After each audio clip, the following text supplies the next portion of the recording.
Thank you very much. Thank you very much, Honorable Speaker.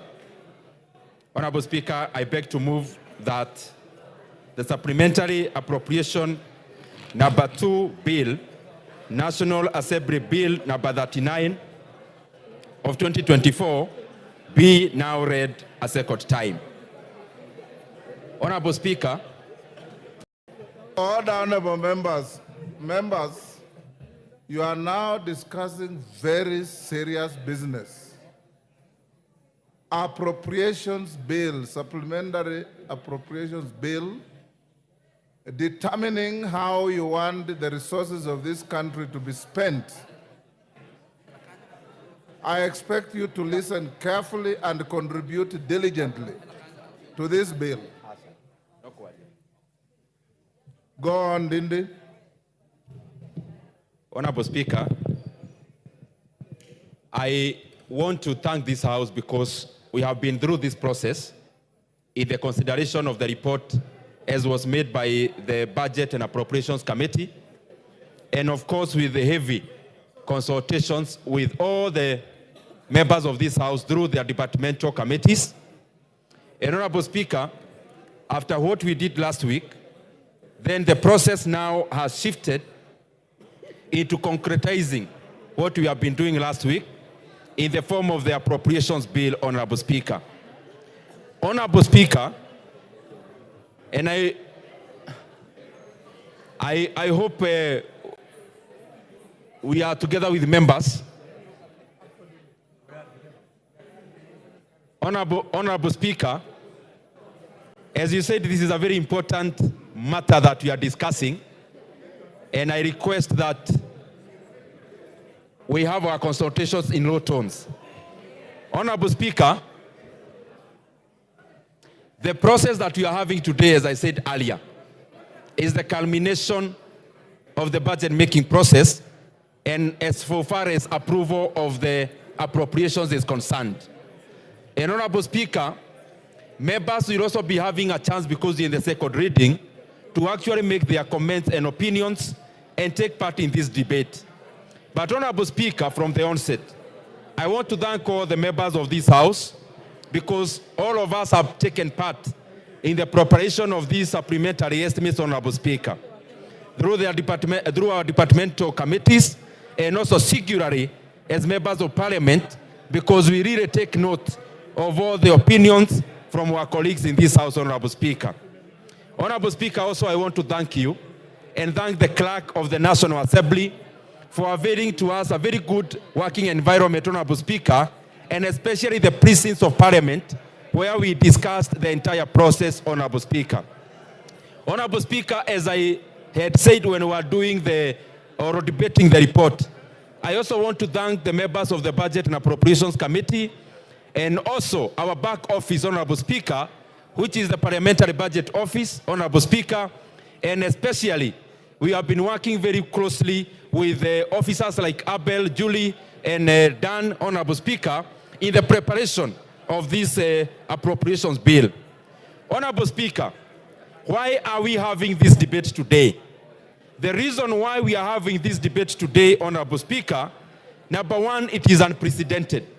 We have never had a supplementary budget being prepared before the main one is actually implemented. Honorable Speaker, therefore, this is the first time in the budget-making process in Kenya where we are having the supplementary estimates, Honorable Speaker, be considered barely a month after the passage of the main budget. And Honorable Speaker, this is premised on the fact that, Honorable Speaker, we were preparing a budget. The budget had two sides. There was the revenue side, but also the expenditure side. I am lucky to be handling the expenditure side. The revenue side, as we know, is handled by the Finance Committee, led by my brother, Honorable Kimani Kuria. Honorable Speaker, we passed our side as the Budget Committee, which is the expenditure, in anticipation that we were to have the entire revenue-raising measures, Honorable Speaker, realized. Unfortunately, Honorable Speaker, or fortunately so, the Kenyan people requested that we look at other means Honorable Speaker, insofar as the management of public finances is concerned. And out of that, Honorable Speaker, then, we had a hole in the budget. All the revenue-raising measures, as were anticipated by the Finance Bureau, Honorable Speaker, therefore was left as a void. And Honorable Speaker, we have done two things to fill up that void. There are only two areas that we could explore, Honorable Speaker. One, it is in terms of expanding our deficit by borrowing slightly more.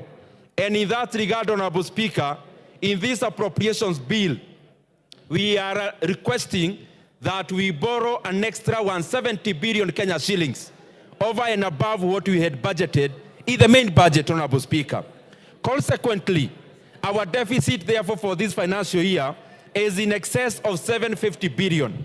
But, Honorable Speaker, to allay those fears, whereas our deficit has moved from 3.83% of deficit to GDP ratio, the current one we are considering, Honorable Speaker, of 4.3% deficit to GDP ratio, is still within our range as a country, Honorable Speaker, only that then, there before, we wanted to move out of the hole much faster because of our borrowing, and enlarging the deficit is not a very prudent manner of managing our economy. The other area, Honorable Speaker, we had to explore is the expenditure side. And consequently, therefore, over and above borrowing an extra 170 billion Kenya shillings, we have also cut expenditure to a tune of over 145 billion Kenya shillings, Honorable Speaker, of what we had anticipated, Honorable Speaker, to spend. But, Honorable Speaker, it is important as this House to know that some of the things we have been doing in this House have actually been bearing fruits. So that even as we consider the proposal before us, we must know that it is not haphazard. It is usually very considered, and the more the reason we have been seeing the output in our economy. And I say so because, Honorable Speaker, last year we were in the same process. What were the results? Our economy in 2023 grew by 5.6%. Honorable Speaker, our inflation has now been tamed completely to the recent figures of 4.6%. Honorable Speaker, also, our currency seems to respond to the policies that we have been making in this House, and especially insofar as budget is concerned.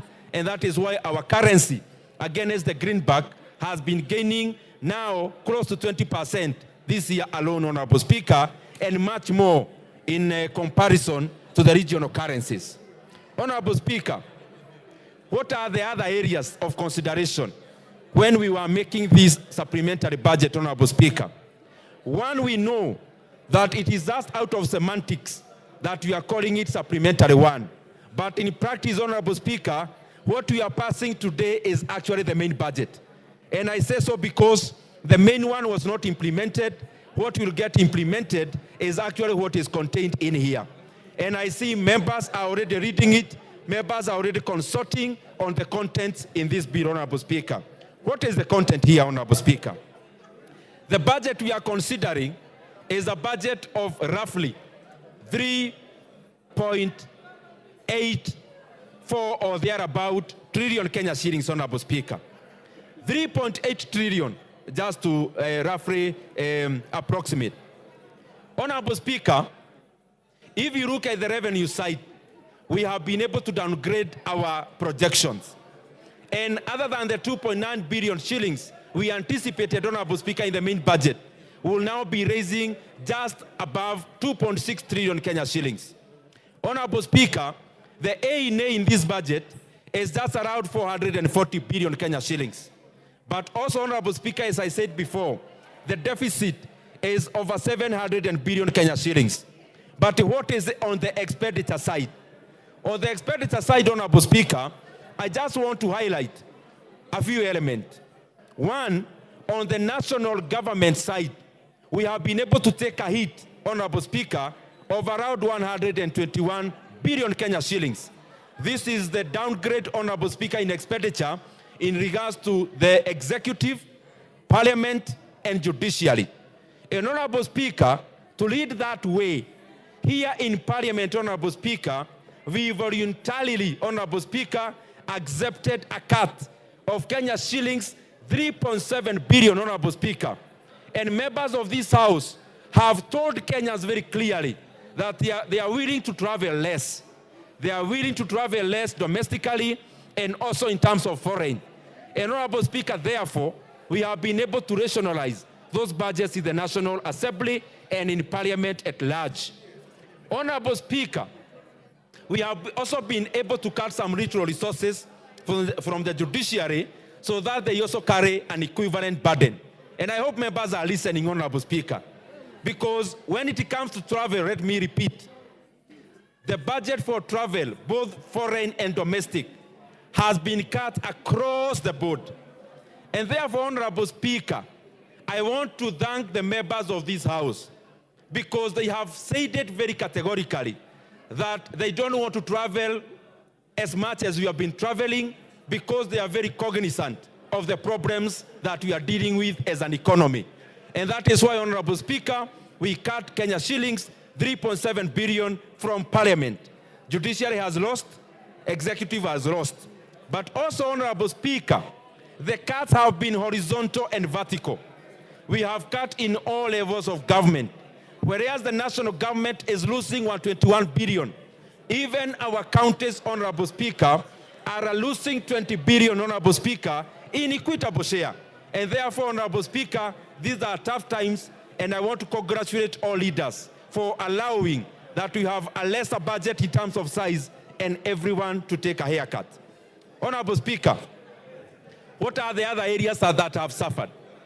As we are aware, Honorable Speaker, when I was moving the main budget, there was an increment in CDF of 10 billion Kenya shillings. Honorable Speaker, I want to thank this House because members have accepted that, yes, we can postpone that dream, and therefore we live with the budget that we had the last financial year. Honorable Speaker, there was 14.5 billion Kenya shillings for rural electrification. I also want to thank the members of this House because they have already agreed that we postpone the electrification project, Honorable Speaker, where every constituency was to get 50 million Kenya shillings every constituency.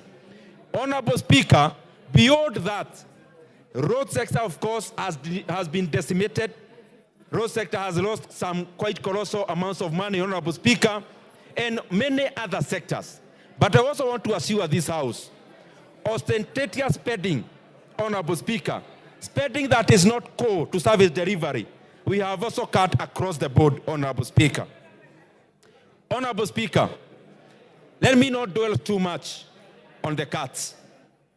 Let me first go to the policy issues. There is something peculiar that we noted when we have been considering this supplementary budget.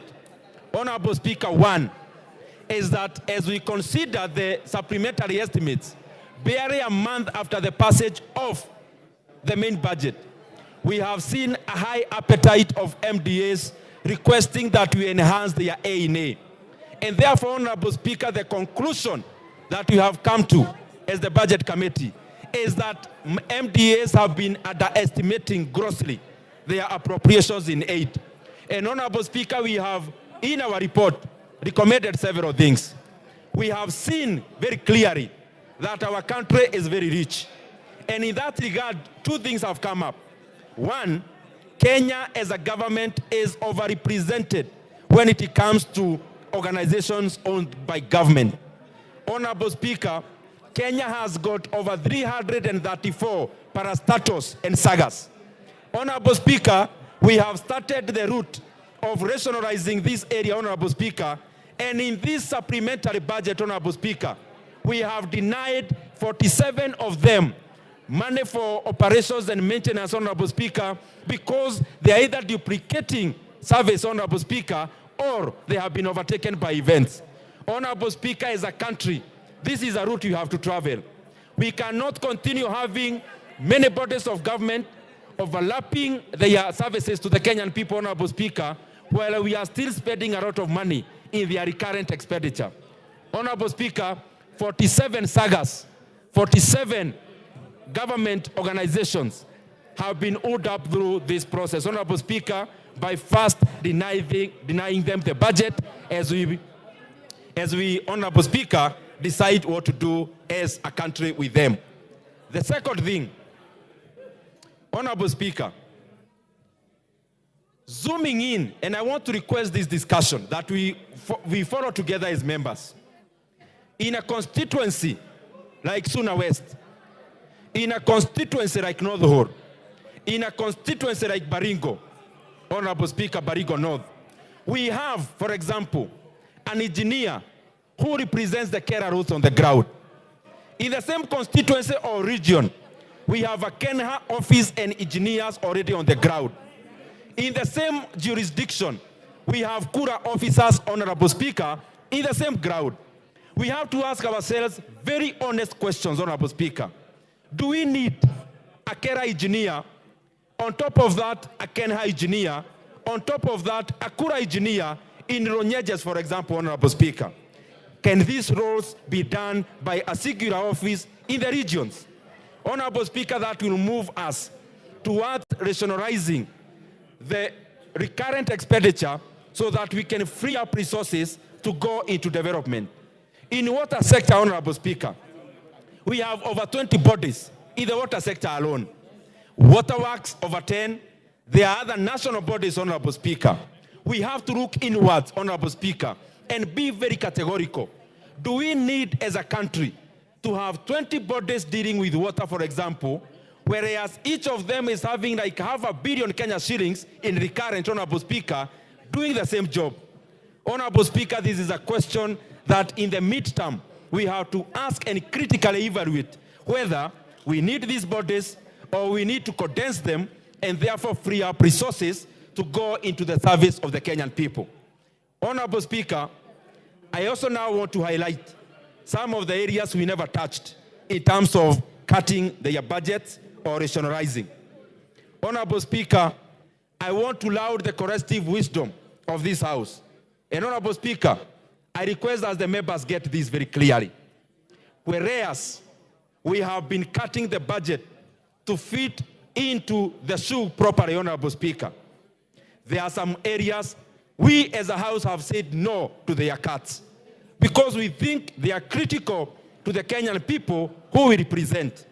One of them, Honorable Speaker, the monies that had been allocated for the confirmation of the JSS interns, 18.7 billion Kenya shillings. Honorable Speaker, we did not approve any cut. The money is going appropriated so that we confirm our JSS interns, all the 46,000 of them, into permanent and pensionable terms.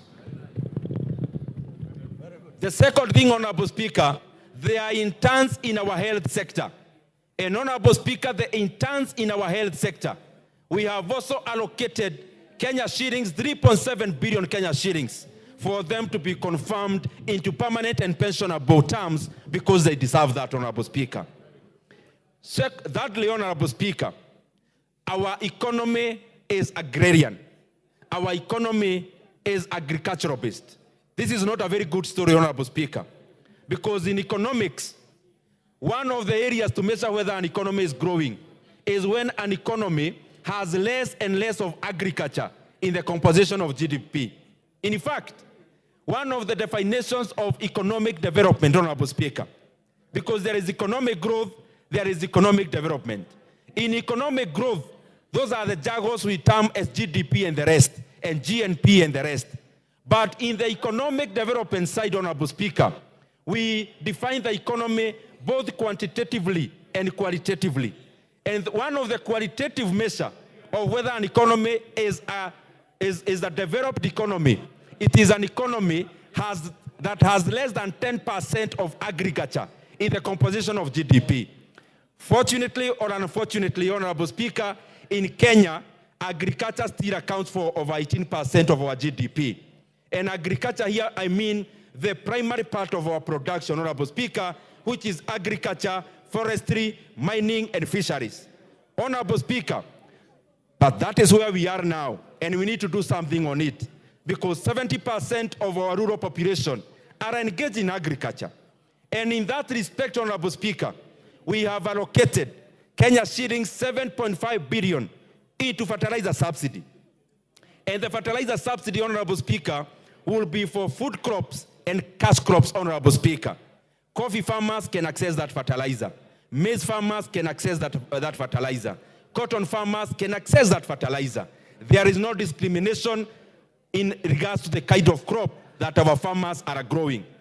Honorable Speaker, the second thing in regards to agriculture, we have allocated Kenya shillings, 3 billion shillings, into the coffee cherry revolving fund, Honorable Speaker. That money will go into easing the cost of borrowing when it comes to coffee societies and also coffee farmers. The other thing in regards to coffee, Honorable Speaker, coffee farmers, the recently tabulated debts are around 8.6 billion Kenya shillings that coffee societies owe to the banks. Honorable Speaker, so that we can continue to help our farmers in these debt menace, we have allocated the first phase, Kenya shillings 2 billion, Honorable Speaker, into the payment of coffee debts so that our farmers, Honorable Speaker, can get reprieve when it comes to the debts, Honorable Speaker. In the sugar sector, we have allocated around 700 million to 1 billion Kenya shillings, Honorable Speaker. One, to enhance in terms of payments of arrears of farmers, but also number two, Honorable Speaker, to increase the sucrose level, to increase the technology in the sugar sector. And I want to laud Honorable Motonga, Honorable Speaker, who is the chair for agriculture, because he has actually looked inwards into AFA to get resources to support our sugar farmers because they also deserve more. One, in terms of payments, but also number two, in terms of technology, so that we can enhance the payments of sugar cane, not just in terms of weight, but also in terms of sucrose level, Honorable Speaker. Honorable Speaker, the other thing we have done in the arena of agriculture is that we have allocated to new KCC Kenya shillings 1.5 billion Kenya shillings, Honorable Speaker, money that will go into defending the raw milk prices so that our farmers can get a net of 50 shillings per litre, Honorable Speaker, for raw milk so that dairy farming can continue to be a profitable venture for our farmers, Honorable Speaker. Honorable Speaker, we have done much more in that arena. We have done much more in that arena, Honorable Speaker, because we believe agriculture is important for our economy. Honorable Speaker, when it comes to our security sector, the Maraga Task Force was given a mandate to go around the country, Honorable Speaker, to check how our security officers are living. But before I go to that, Honorable Speaker, before I go to that, let me just finish with agriculture first. I was to highlight one more critical issue. In the dairy sector, the Kenyan government has been having a program with the Polish government where the GOK was to raise 5% of the funds and the Poland government was to give us the remainder so that we purchase coolers for our farmers. Honorable Speaker, out of the changes in governance in Poland, this has become a very long process for us to access the other funds on the other side. What we have done as government, what we have done as this House of Parliament, Honorable Speaker, is to allocate Kenya shillings 2 billion for outright purchase of coolers, Honorable Speaker, to be given to our farmers so that, Honorable Speaker, dairy farming can continue to be mechanized and enhanced. Going back to security, and I want to thank Honorable Tongoyo because he's very passionate about the sector. The Maraga Task Force, Honorable Speaker, went around the country. And there is the obvious. The truth that you all know, that our police officers are not remunerated enough. That our police officers live in standards that are subhuman. And Honorable Speaker, for us to move to the direction of ameliorating the matter, Honorable Speaker, we have done an increment. This House has done an increment of 3.5 billion Kenya shillings to the National Police Service Commission for the increase of salaries to our police officers, Honorable Speaker, who are our brothers and sisters, because, Honorable Speaker, they don't have a union to talk for them, and therefore I want to laud this House and the government for fitting in there and adding salaries to our police officers because they deserve it, Honorable Speaker. Honorable Speaker, as I come to the conclusion, this bill has got many things, and those many things affect the people who have put us in the positions of service, Honorable Speaker. I request the members of this House, the kinds of solidarity we always have, the input you always give us as the Budget Committee of enriching the process. I want to request you that it is always welcome because it shapes the way we allocate resources. I want to thank all the members, Honorable Speaker. I want to thank all the committees and especially the chairs of departmental committees because they have been able to assist us in working around the clock to deliver this document, Honorable Speaker, and in a timely manner. Honorable Speaker, with those many remarks, I also, first of all, before I move, because I've seen many things in the media. I have seen issues around the education sector. The truth of the matter is that education sector is receiving the highest budget, is receiving the lion's share of our budget, Honorable Speaker. I have also seen issues around governance. Honorable Speaker, I request that members would go through the bill so that we can distinguish what we are seeing out there and what is the reality, because the reality is much better. With those many remarks, Honorable Speaker, I also want to assure Kenyans. Order, Ndindi. There's a point of information from GK. Do you want it? Yes, GK is my neighbor. I can always benefit from him. Go ahead, GK. Thank you, Honorable Speaker. Indeed, the member for Keharo is my neighbor and my good friend. And I know he has mentioned something to do with the road agencies, Kera, Kenha, and KRB. And I will request that he allows me to give a competing perspective on his views. Because, Honorable Speaker, some years back, many years back, we used to have a ministry called Ministry for Roads and Public Works. It was a humongous ministry, and it never used to serve the public the right way. Never used to deliver services to Mwananchi. Honorable Speaker, we are living in days when management of public resources and affairs are done through what we call public management as opposed to public administration. And in public management, Honorable Speaker, we have what we call disaggregation of units. And in disaggregation of units, Honorable Speaker, that is where you reduce the scope, you reduce the size, so that you're able to deliver services the right way. If we ramp again those agencies, we'll be taking many steps backwards.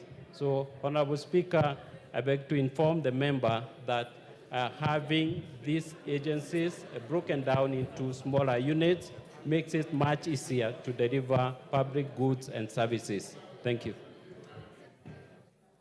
Thank you very much, Honorable GK, and I take note of that. It's just a discussion I'm putting into our minds, not in terms of abolishing the agencies, but whether we need all of them. But I agree with you, and it's a debate that we are fronting on the table so that we look for the best alternative for our country. Honorable Speaker, as I come to the conclusion, I also want to assure the members that the monies for equalization fund, the 8 billion shillings, is still intact, so that the Kenyan areas which have been left behind, Honorable Speaker, can also catch up when it comes to development, Honorable Speaker, because when all the sides of Kenya develop, then Kenya wholesomely develops. And Honorable Speaker, as we know, all Kenyans live everywhere. And therefore, it is our responsibility to make sure Kenya grows across all areas, Honorable Speaker. Honorable Speaker, I also want to allay the fears about the school feeding program. The Kenya shillings 3 billion for the school feeding program is still intact, and it will be managed by the infrastructure in the Ministry of Education. And therefore, Honorable Speaker, the school feeding program I want to assure members, is still there in the budget, 3 billion shillings, and it is under the Ministry of Education because they have the right infrastructure to administer those resources. We have also allocated monies for the to operationalize the funds created by the new SHIF, Honorable Speaker, all the 3 funds. We have input around 8 to 10 billion shillings so that these funds can be operational and serve in the purpose of deliver universal health coverage to all Kenyans. Honorable Speaker, with those many remarks, I beg to move and request the very able Vice Chairperson of the Budget and Appropriations Committee, the Iron Lady, Madam Mary Amase, to second this motion. Mary Amase, the Iron Lady. I didn't know that was your other name. Gone. Thank you, Chair. I stand to second the Supplementary Appropriation Bill, Bill number 2. Chair, from the onset, I want to say... Which chair are you addressing? Oh, Honorable Speaker, I'm sorry.